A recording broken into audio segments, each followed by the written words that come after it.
Hello दोस्तों, आप सभी का मेरे YouTube चैनल पर स्वागत है। अगर अभी तक आप हमारे चैनल को सब्सक्राइब नहीं किए हैं तो सब्सक्राइब कर लें ताकि अपकमिंग वीडियो की नोटिफिकेशन आपको मिलती रहे। इस चैनल के माध्यम से जो बिहार विशेष सर्वेक्षण भूमि का चल रहा है उसे जो भी अपडेट निकल के आ रहा है आप लोगों को समय समय पर रूबरू कराया जा रहा है। आगे भी जो भी अपडेट आएगा आप लोग को रूबरू कराया जाएगा। आज के वीडियो में हम लोग विशेष सर्वेक्षण का सामान्य परिचय तथा सर्वेक्षण क्या होता है ये हम लोग जानेंगे। पूर्व सेवानिवृत्त सचिव राजस्व एवं भूमि सुधार विभाग। आइए इस वीडियो के माध्यम से हम लोग समझते हैं।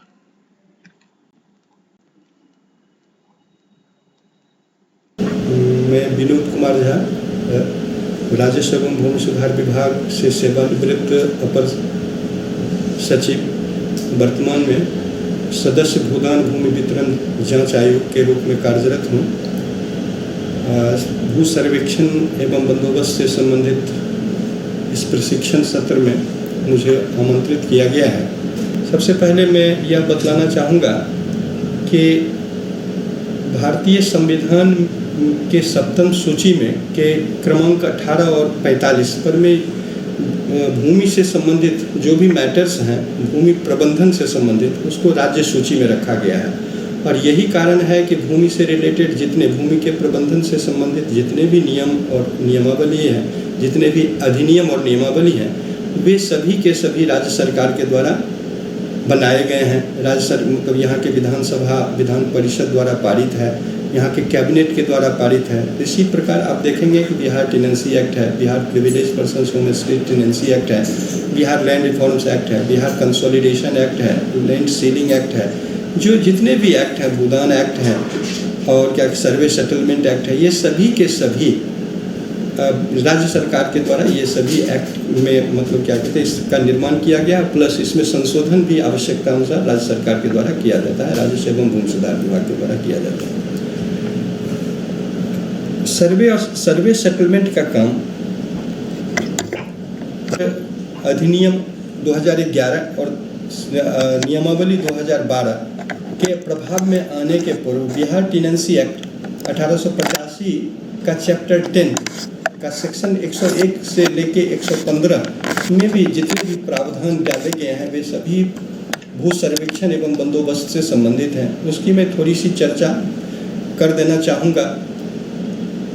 कि सेक्शन 101 इसका डील करता है कि किसी भी जिला में किसी भी जगह आप जब भी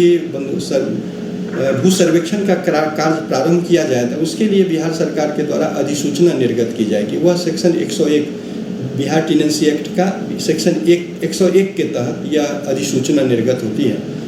सेक्शन 2 है कि किन किन तथ्यों का समावेश किया जाएगा वो खतियान सर्वे खतियान में, उसका उल्लेख किया गया। फिर एक सेक्शन 103 है, उसमें ये सभी प्रक्रम का उल्लेख किया गया कि किस बार किया जाएगा, खाना पूरी किया जाएगा, मतलब रिसर्च का काम किया जाएगा, उसके बाद से फिर फाइनल पब्लिकेशन होगा। इन सभी का और उसकी क्या प्रक्रियाएं होंगी, उसके नियम, उसके तहत जो नियमावली है उसमें सभी तथ्यों का उल्लेख किया गया। और तो खतियान के प्रारूप प्रकाशन के बाद अगर किसी को कोई आपत्ति है या कोई आक्षेप और दावा वह देना चाहता है तो ऐसी स्थिति में वह सेक्शन 103 के तहत देगा। और 103 के तहत सहायक बंदोबस्त पदाधिकारी को शक्ति प्रदत्त की गई है कि वे इसकी सुनवाई करके इसमें रीजेंट आदेश पारित करेंगे। फिर इसका 104 और 105 भू लगान के निर्धारण से संबंधित है, रेंट रोल को बनाने और लगान के निर्धारण से संबंधित है। फिर 106 है, वह अपीलेट प्रोविजन है। खतियान के प्रारूप प्रकाशन के बाद अगर किसी आदमी को कोई आपत्ति हुई है तो ऐसी स्थिति में, या खतियान के फाइनल पब्लिकेशन के बाद अगर किसी को कोई आपत्ति है तो सेक्शन 106 के तहत वे अपना आवेदन पत्र देंगे और उसकी सुनवाई चार्ज अफसर के द्वारा की जाएगी। फिर सेक्शन 108 के तहत वह रिवीजन का प्रावधान है। 108 में मतलब समाहर्ता जो जिला के होते हैं, बंदोबस्त पदाधिकारी वे अधिसूचित होते हैं, तो कोई भी 106 के तहत आदेश जब पारित होता है तो उस आदेश पारित होने के 1 साल तक कोई भी व्यथित आदमी, कोई भी व्यथित पक्ष समाहर्ता के न्यायालय में अपना दावा मतलब क्या कहते हैं वह रिवीजन बाद दायर कर सकता था। और इसके साथ ही सेक्शन 108A में यह प्रावधान किया गया है कि खतियान के फाइनल पब्लिकेशन हो जाने के बाद 5 साल तक कोई भी व्यक्ति खतियान में अगर किसी प्रकार की कोई त्रुटि रह गई है तो उसके समाधान के लिए याचिका समर्पित कर सकता है। तो दिस इज अबाउट, और सेक्शन 109 कहता है कि जब तक सर्वे सेटलमेंट का काम चलता रहेगा तो वैसी स्थिति में कोई भी व्यक्ति, कोई भी सिविल कोर्ट का जुरिस्डिक्शन बार्ड हो जाता है। कोई भी आदमी जमीन से रिलेटेड, सर्वे सेटलमेंट से रिलेटेड किसी मैटर को लेके, किसी डिस्प्यूट को लेके सर्वे सेटलमेंट के सिविल कोर्ट में नहीं जा सकता है। ये इसका प्रावधान किया गया है। यह मतलब क्या कहते हैं, यह बिहार टेनेंसी एक्ट का प्रावधान, और बिहार टेनेंसी एक्ट के तहत ही अपने मतलब राज्य में कैडेस्ट्रल सर्वे हुआ, जिसमें लगभग 18 से 20 साल का समय लगा था। 1895 से राज्य के विभिन्न जिलों में सर्वे सेटलमेंट का काम प्रारंभ किया गया, और 1918-1920 तक में लगभग सभी जो झारखंड कंबाइंड सभी जिलों का सर्वे सेटलमेंट का काम संपन्न किया गया, दैट इज़ कैडेस्ट्रल सर्वे। और उसके बाद फिर जब देश आज़ाद हुआ तो 1952 ईस्वी से अब राज्य के विभिन्न जिलों में, जैसे पहले पूर्णिया प्रमंडल के जिलों में 1952-53 में ही प्रारंभ हो गया था रिविजनल सर्वे का काम, और इस तरह से 28 जिलों में सर्वे सेटलमेंट का काम, जो अभी का जिला, अभी का बिहार है, उसके 28 जिलों में सर्वे सेटलमेंट का काम प्रारंभ किया गया,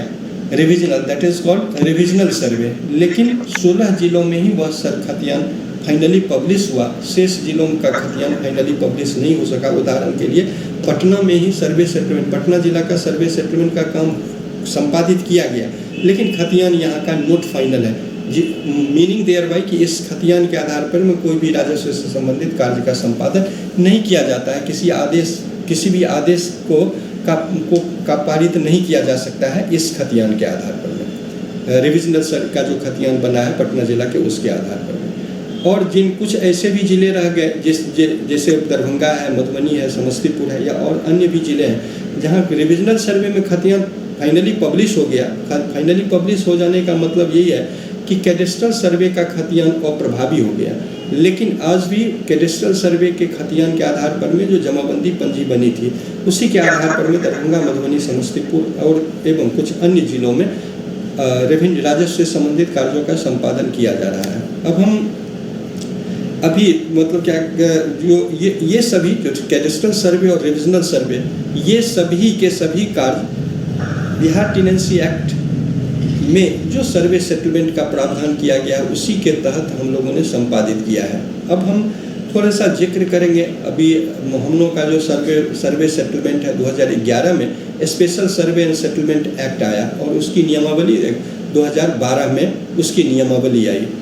स्पेशल सर्वे सेटलमेंट एक्ट नाम बड़ा अच्छा मतलब इसका रखा गया, सेटलमेंट एक्ट रखा गया, लेकिन इसमें लगन निर्धारण की कोई बात, लगन का कोई उल्लेख नहीं है इस सर्वे सेटलमेंट में, और कुछ कमियां भी रह गई थी, जिसके कारण 2017 और 2018 में इसके एक्ट और नियमावली में आवश्यक संशोधन करके कुछ इम्पोर्टेंट तथ्य को डाला गया है, जिसका कि हम क्रमवार उल्लेख करेंगे। जबकि अभी जो हम इसमें मतलब क्या कहते हैं सर्वे सेटलमेंट की चर्चा कर रहे हैं as per provisions laid down इन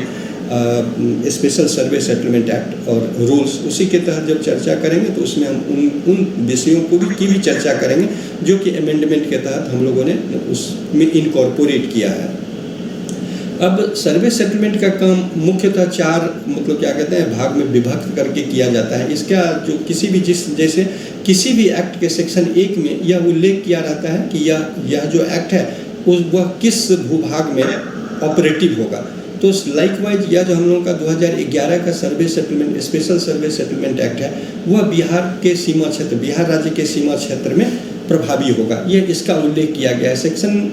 2 में सामान्यतः सभी एक्ट, सभी नियमावली में यह उल्लेख रहता है कि विभिन्न जैसे जो मतलब क्या कहते हैं सर्वे सेटलमेंट का क्या मतलब है, कानूनगो का क्या मतलब है, सबकी परिभाषा, एएसओ की क्या परिभाषा है, डायरेक्टर की क्या परिभाषा है,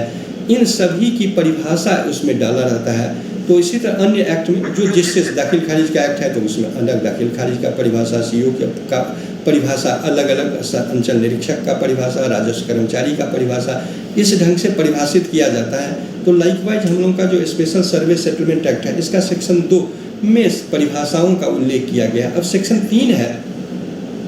जिसके तहत अधिसूचना निर्गत होती है। जब हमको किसी जिला में किसी मौजा विशेष में सर्वे सेटलमेंट का काम करना है तो ऐसे स्थिति में हम अधिसूचना निर्गत करते हैं। यह अधिसूचना मतलब कि डायरेक्टरेट के द्वारा निर्गत किया जाता है, विभाग के द्वारा निर्गत किया जाता है कि हम अमुक जिला में अमुक राजस्व मौजा का हम क्या कहते हैं सर्वे सेटलमेंट का काम करने जा रहे हैं। जब सर्वे सेटलमेंट के काम के लिए जब अधिसूचना निर्गत हो जाती है तो उसके 30 दिन के अंदर में यह प्रावधान किया गया है कि प्रपत्र 2 में कोई भी आदमी, कोई भी रैयत अपने ज़मीन से संबंधित विस्तृत ब्यौरा सहायक बंदोबस्त पदाधिकारी के समक्ष अपना या कैंप ऑफिस में, जो सहायक बंदोबस्त पदाधिकारी का जो कैंप ऑफिस है वहाँ समर्पित कर सकते हैं। उसके लिए मतलब क्या कहते हैं यहाँ यह बतलाना चाहेंगे कि हम लोग का जो ओरिजिनल एक्ट है उसमें यह उल्लेख किया गया था कि प्रपत्र 2 में कोई भी रैयत अपने ज़मीन से संबंधित ब्यौरा अंचल कार्यालय में समर्पित करेंगे और अंचल अधिकारी उसकी जांच करेंगे और सत्यापित करके वह एएसओ को उपलब्ध कराएंगे। जो गैर सत्यापित रहेगा उसकी भी सूचना एएसओ को देंगे। लेकिन इसमें संशोधन, चूँकि अंचल अधिकारियों को अपने मतलब उनकी कार्य व्यस्तता बहुत ज़्यादा पाई गई और व्यवहारिक रूप में वह यह नहीं पाया जा मतलब यह संभव नहीं हो सका कि अंचल अधिकारी सभी जो भी प्रपत्र 2 में जो जिन लोगों ने अपना स्वघोषणा दिया है ज़मीन से संबंधित उसकी जांच अंचल अधिकारियों के द्वारा किया जाना संभव नहीं हो सका। इसीलिए इस एक्ट में यह संशोधन करके, इसके नियमावली में यह संशोधन करके यह प्रावधान कर दिया गया है कि जब भी मतलब क्या कहते हैं अधिसूचना किसी भी मौजा, किसी भी गाँव, किसी भी राजस्व मौजा, किसी जिला, किसी अंचल को जब भी नोटिफाई किया जाएगा मतलब सर्वे सेटलमेंट के काम के लिए, तो वैसी स्थिति में उसके 30 दिन के अंदर, नोटिफिकेशन निर्गत होने के 30 दिन के अंदर रैयतों से यह अपेक्षा की जाएगी कि वे अपने ज़मीन से संबंधित विस्तृत ब्यौरा क्या कहते हैं असिस्टेंट सेटलमेंट ऑफिसर को या उनके कार्यालय, कैंप कार्यालय को उपलब्ध करावेंगे। और इसका वेरिफिकेशन जब इसका सत्यापन और असिस्टेंट सेटलमेंट ऑफिसर उनके पास जो भी राजस्व से संबंधित अभिलेख उपलब्ध होगा, मतलब रिकॉर्ड ऑफ राइट्स जिसमें खेसरा पंजी आता है, जिसमें तेरीज खतियान का मतलब क्या कहते हैं तेरीज भी आता है, इसमें खतियान सर्वे खतियान, विगत सर्वे खतियान भी आता है, इसके तहत कंटिन्यूअस खतियान भी आता है, इसके तहत जमाबंदी पंजी को भी लाया जाता है। तो ये सभी के सभी में जो प्रविष्टियाँ की गई हैं उसके आधार पर में असिस्टेंट सहायक बंदोबस्त पदाधिकारी सत्यापन प्रतिवेदन प्रपत्र 3 में निर्गत करेंगे। और इसमें यह भी पहले ओरिजिनल एक्ट में प्रावधान नहीं किया हुआ था। ओरिजिनल एक्ट में बंसावली और याददाश्त पंजी बनाने की बात नहीं कही गई है, तो मतलब चूँकि बंसावली और याददाश्त पंजी सर्वे सेटलमेंट ऑपरेशन का बड़ा ही इम्पोर्टेंट मतलब कंपोनेंट है, इसीलिए जो 2017 और 2019 में जो भी संशोधन किए गए हैं इस अधिनियम और नियमावली में, उसमें बंसावली और क्या कहते बंसावली और याददाश्त पंजी बनाने की बात इसमें डाला गया है। तो बंसावली अब जब भी मतलब वह उसके लिए प्रपत्र 3.1 और प्रपत्र 3.2 का प्रावधान किया गया है। तो ऐसी स्थिति में जब भी किसी गांव में, किसी मौजा में जब आप मतलब क्या कहते हैं सर्वे सेटलमेंट का काम प्रारंभ करेंगे तो जनप्रतिनिधियों की उपस्थिति में, गांव का मुखिया है, सरपंच है और भी जो जनप्रतिनिधि है उसकी उपस्थिति में आप किसी मतलब क्या कहते हैं किसी पंचायत भवन में या किसी सरकारी ऐसा संस्थान है वहाँ बैठेंगे और उस जगह बैठ के जनप्रतिनिधियों की मदद से जो आपका पुराना खतियान है उसमें जो प्रविष्टि है उसके आधार पर में बंसावली का निर्माण करेंगे कि हाँ जिस मतलब खतियान में जिनके नाम से कोई भी खाता खेसरा अंकित है उसकी आज की तिथि में उसमें कितने मतलब क्या कहते हैं उस वंश में कितने लोग और आ गए हैं, नए लोग कितने आ गए हैं, कितने स्टेक होल्डर्स और हैं, ताकि मतलब क्या कहते हैं कि मतलब कौन सी ज़मीन किसके नाम से खाना पूरी की जाए उसका उल्लेख उसमें किया जाएगा। तो इसी के कारण बंसावली बड़ा ही इम्पोर्टेंट कंपोनेंट है और बंसावली बनाने के लिए प्रपत्र का भी निर्धारण कर दिया गया। वह प्रपत्र 3.1 है, 3 का मतलब सब 1। और उसी तरह से याददाश्त पंजी, यह भी बड़ा इंपॉर्टेंट डॉक्यूमेंट है, यह भी बड़ा इंपॉर्टेंट कंपोनेंट है। याददाश्त पंजी के बिना हम मतलब क्या कहते हैं सही ढंग से भू सर्वेक्षण का कार्य नहीं संपादित कर सकते हैं। इसीलिए याददाश्त पंजी का भी बनाने का प्रावधान किया गया, वह प्रपत्र 3.2 में बनाने का प्रावधान है। और ऐसे जितने भी मतलब क्या कहते हैं लोगों का स्वघोषणा होगा जिसका सत्यापन किया जाना संभव नहीं होगा उसको प्रपत्र 4 में संधारित करने का प्रावधान इस एक्ट में और इसके नियमावली में किया गया है कि प्रपत्र 4 में उसको, ताकि जिस समय में हमको खानापुरी स्टेज में हम जाएंगे खाता खोलने के लिए, तो वैसे वैसे जितने भी गैर सत्यापित और सत्यापित हैं उसको हम राजस्व अभिलेख से लोगों के पास जो एविडेंस है उसके आधार पर में हम निर्धारण कर सकें कि कौन सी ज़मीन किसकी है और किसके नाम से इसका खाता खोला जाए। अब यहाँ बहुत ही इम्पॉर्टेंट इशू यह हो जाता है कि इन सभी प्रक्रियाओं का जब हम पालन करते हैं, और उसमें सबसे पहला स्टेज हमारा होता है किश्तवाड़ का स्टेज। और किश्तवाड़ पहले के सर्वे, जो पहले का कैडेस्ट्रल सर्वे और रिविजनल सर्वे हुआ है, उसमें किश्तवाड़ का काम किया जाता था मैनुअली। लोग क्या कहते हैं, जरीब से, प्रकाल से, जो भी कॉन्वेंशनल हम लोगों के पास जो मेथड था उसके मदद से, उसकी सहायता से अमीन एक एक प्लॉट का मेजरमेंट करते थे, पूरे गांव का मेजरमेंट करते थे। और इस प्रकार से कैडेस्ट्रल सर्वे, रिविजनल सर्वे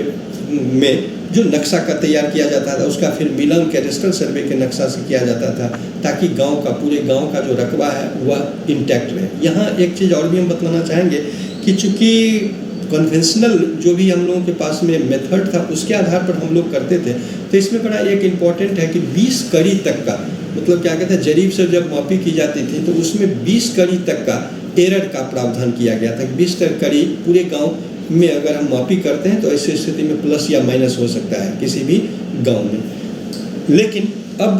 जो क्या कहते हैं, मॉडर्न, चूँकि अभी का जो हमारा क्या कहते हैं सर्वे सेटलमेंट का काम है, इसमें किश्तवाड़ का काम मॉडर्न टेक्नोलॉजी से हो रहा है, एरियल फोटोग्राफी से नक्शा तैयार किया जाता है। तो ऐसे स्थिति में इसमें किसी भी प्रकार के इसमें एग्जैक्ट क्या कहते हैं मेजरमेंट आएगा, तो हो सकता है कि गांव का जब भी क्या कहते हैं अभी जो नक्शा दिया है एरियल फोटोग्राफी के माध्यम से, उसको अगर कैडेस्ट्रल सर्वे और रिविजनल सर्वे के मैप के साथ मिलान किया जाएगा या किया जाता है, तो ऐसे स्थिति में थोड़ा सा डिफरेंस मिलता है। तो उसके लिए घबराना नहीं है, उस डिफरेंस को एक्चुअल वेरिफिकेशन की बात है। जब आपको नक्शा मिल जाएगा क्या कहते हैं किश्तवाड़ का, तो ऐसी स्थिति में आज भी अमीन का यह दायित्व बनता है कि हर एक प्लॉट पर जाके उसको वे क्रॉस एग्जामिन करेंगे। उसी तरह से 25% प्लॉट पर में कानूनगो जाएंगे, 10% प्लॉट पर में एएसओ जाएंगे, फिर 2% प्लॉट पर क्या कहते हैं चार्ज ऑफिसर जाएंगे, और 1% प्लॉट पर में कलेक्टर ऑफ द डिस्ट्रिक्ट जो सेटलमेंट ऑफिसर वे जाएंगे। और ये सबका विजिट होगा,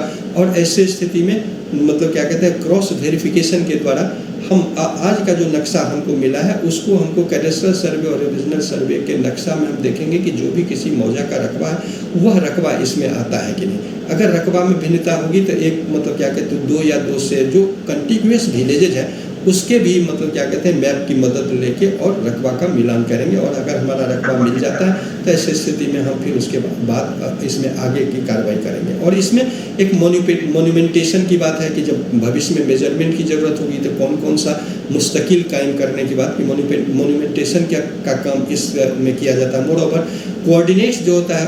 उसका जो मिलान होगा उसके लिए उसका भी रैंडम जांच इस स्टेज में करना है। तो यह किश्तवाड़ के स्टेज का ये क्या कहते हैं इम्पोर्टेंट काम है, जिसमें क्या कहते हैं वेरिफिकेशन करना, नक्शा बनाना, प्लॉट का वेरिफिकेशन करना, पुराने किश्तवाड़ क्या कहते हैं खतियान से रकबा देखना कि हाँ किसी मौजे का कितना रकबा है, हमको यह सुनिश्चित करना है कि उतना ही रकबा आज भी हो रहा है कि नहीं हो रहा है। क्योंकि किसी मौजे का क्या कहते हैं रकबा में भिन्नता नहीं हो सकती है, तो उसको उसके लिए फील्ड वेरिफिकेशन की बात है। और फील्ड वेरिफिकेशन अमीन को 100% प्लॉट पर जाके उसका वेरिफिकेशन करना है। पिछले जो सर्वे सेटलमेंट हुआ था, जो कैडेस्ट्रल सर्वे का होगा नक्शा या रिविजनल सर्वे का होगा, आज के डेट में हो सकता है कि वो प्लॉट्स छोटे छोटे हो गए होंगे, तो इसके लिए नंबर ऑफ प्लॉट्स हमारा ज़्यादा हो जाएगा। मोर ओवर स्केल में भी परिवर्तन, अब जो नक्शा जो बनता है वो 32 इंच के स्केल पर में, 16 इंच के स्केल पर में, तो उसको देखना है। मान लीजिए कहीं घनी आबादी है तो वहाँ स्केल बदल जाएगा, और खेत केवल जो कृषि योग्य ज़मीन है उसका जो हम मेजरमेंट करते हैं तो वहाँ स्केल अलग हो जाएगा। तो यह this is for the administration to decide कि हम कहाँ का नक्शा किस स्केल पर में तैयार करते हैं। ये सभी बातों का उल्लेख नक्शा बनाना के एरियल फोटोग्राफी के माध्यम से, प्लस उस पर में इन सभी तथ्यों का उल्लेख करना, प्लॉट का वेरिफिकेशन करना, रकबा का वेरिफिकेशन करना, मोन्यूमेंटेशन का काम करना, कोऑर्डिनेट्स का रैंडम जांच करना, ये सभी काम कैडेस्ट्रल क्या कहते हैं किश्तवाड़ के स्टेज का है। और ये सभी कार्यों का संपादन किश्तवाड़ के स्टेज में किया जाना चाहिए। यहाँ एक चीज़ और भी हम बतला देना चाहेंगे कि अभी हम लोगों का कुछ जिलों में 9-10 जिलों में कैडेस्ट्रल सर्वे पुराना जो हम लोग का बिहार टेनेंसी एक्ट में जो प्रोविज़न है उसके तहत सर्वे और सेटलमेंट का काम चल रहा है। जैसे उदाहरण के लिए लखीसराय, बेगूसराय, नालंदा, खगड़िया, मधेपुरा, सहरसा, क्या कहते सुपौल, इन सब जिलों में काम चल रहा है। तो आपको यह हम बतला देना चाहेंगे कि जो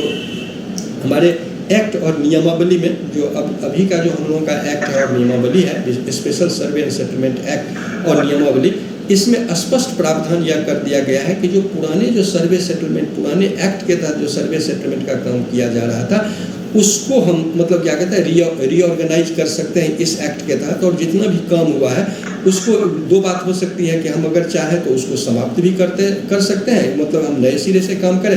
या दूसरी स्थिति यह हो सकती है कि हम जो पुराना जो हम काम अभी तक कर चुके हैं उसके आगे उस काम को हम अक्षुण्ण रखें और उसके आगे उन जिलों में हम काम मतलब सर्वे और सेटलमेंट का काम करें। यह भी एक ऐसा मतलब कि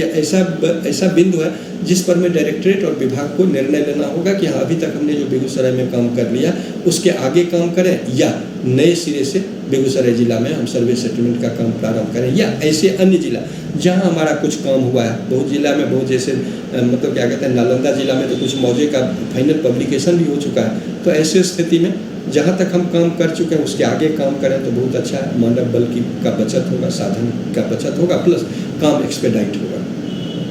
अब खानापुरी जो सेकंड प्रक्रम है जो बहुत ही इम्पोर्टेंट है वह खानापुरी का प्रक्रम है। अब हम खानापुरी के स्टेज में, खानापुरी में भी हर एक प्लॉट पर में अमीन को जाना है, 25% प्लॉट पर में क्या कहते हैं कानूनगो को जाना है, 10% प्लॉट पर में एएसओ को जाना है, 2% प्लॉट पर में क्या कहते हैं चार्ज ऑफिसर को जाना है और 1% प्लॉट पर में कलेक्टर ऑफ द डिस्ट्रिक्ट या मतलब क्या कहते हैं सेटलमेंट ऑफिसर, कम सेटलमेंट ऑफिसर, उनको जाना है। हर एक प्लॉट का वेरिफिकेशन होगा और हर प्लॉट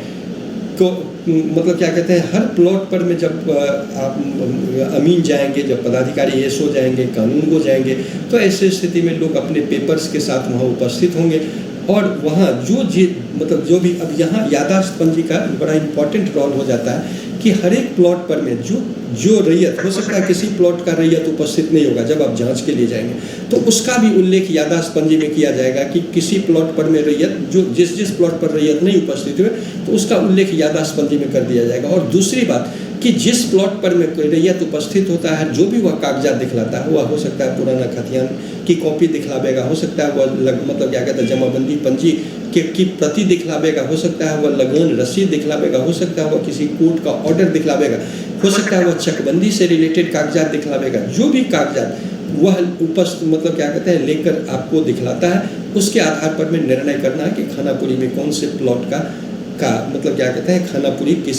किसके नाम से होगा, किसके नाम से खाता खोला जाएगा। यह बड़ा इम्पॉर्टेंट स्टेज है। इसी स्टेज में ज़मीन के स्वामित्व का निर्धारण हम करते हैं। इसी स्टेज में अगर यह स्टेज हमारा सक्सेसफुल हो जाता है तो सर्वे सेटलमेंट का ऑपरेशन मतलब क्या कहते हैं टोटल जो ऑपरेशन है वह सक्सेसफुल होगा। इस स्टेज में अगर कोई कमी रह जाएगी तो मेरा खतियान सही नहीं बनेगा, सर्वे सेटलमेंट का ऑपरेशन सही मतलब क्या कहते हैं इसको पूर्णता के हम पूर्ण नहीं मान सकेंगे, इसमें बहुत सारी कमियां रह जाएगी। अब इसी के हम एक मतलब क्या कहते हैं इशू को डील करेंगे। हम कोशिश करेंगे कि हर एक बिंदुओं को यहाँ उल्लेख करें ताकि सहायक बंदोबस्त पदाधिकारी कानून को और अमीन को अपने मतलब क्या कहते हैं खानापुरी के स्टेज में जो उनका दायित्व है उसके निर्वहन में उनको कोई किसी प्रकार की कठिनाई नहीं हो। अब यहाँ हम एक चीज़ यह भी बतला देना चाहेंगे कि पुराना जो हम लोग का 2011 का जो एक्ट है और 12 की जो नियमावली है उसमें खानापुरी सबसे पहले तो खानापुरी दल का गठन की बात है। तो खानापुरी दल का जो गठन की बात है उसमें डायरेक्टरेट का स्टाफ और अंचल कार्यालय का मतलब क्या कहते हैं अंचल अधिकारी और मतलब डायरेक्टरेट द्वारा नॉमिनेटेड के रिप्रेजेंटेटिव का उल्लेख किया गया था। वह प्रैक्टिकल नहीं है, डायरेक्टरेट को इतनी फुर्सत नहीं है कि हर गांव में हर मौजा में खानापुरी दल का गठन करें, यह फिजिबल भी नहीं होगा, यह प्रैक्टिकल भी नहीं है। इसी कारण से हम मतलब 2027 एक्ट में और 2019 में इसके नियमावली में संशोधन करके यह प्रावधान कर दिया गया कि खानापुरी दल में सहायक बंदोबस्त पदाधिकारी होंगे और दूसरा क्या कहते हैं कानूनगो होंगे और अमीन होंगे, जिनको वास्तविक रूप में स्थल पर में काम करना है वे ही ये तीनों को मिला के खानापुरी दल का गठन किया जाएगा और इससे संबंधित आदेश निर्गत किया जाएगा सेटलमेंट ऑफिसर के द्वारा हर एक मौजा के लिए।